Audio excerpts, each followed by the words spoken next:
bir xonadon sotib olgan edim. O'shaning yonida bir er-xotin yoshi katta odamlar turishar ekan. Hech esimdan ketmaydi. Endi uyni bilasiz, remontlar boshlanadi.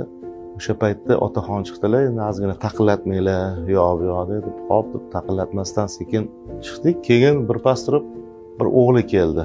Lekin o'g'li alohida yashar ekan. O'g'li o'sha ota-onasiga baqirishni boshladi. Men endi o'sha taqillatganimdan ham battar bir ovoz eshitdim-da, juda ham bir. Lekin ota-ona jim turibdi. Keyin sekin ani bolani chetga oldim, ukam dedim, "Ne unaqa onangga, otangga baqiryapsan? Endi bu unaqa qo'pol emas, sekin chiroyli gapirib, yetkazib bilib gapirdim-da." Keyin dedi, "Onam dedi, meni qarg'agan" dedi.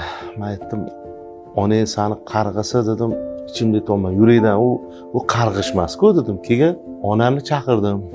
"Onaxon, assalomu alaykum. Farzandingiz bilan oranglar munosabatingiz sal liq ekan-a" desam, "Endi o'g'lim sal sho'xroq bola" dedi. Keyin "Ona" dedim, "o'g'lingizni qarg'aysizmi" desam, "Yo, men ona bo'lib turib, nimaga men farzandimni qarg'ayman? Mana shunaqa o'g'lingiz mana shunaqa deyapti" desam, "Yo, men hech qachon farzandimni qarg'amayman." Keyin men aytdim, "Ukam" dedim, "Onangni qaragin, qanaqa yoshlari katta, duo olib qolmaysanmi?" desam, "Onajon, siz qarg'aysizmi farzandingizni?" "Yo'q, men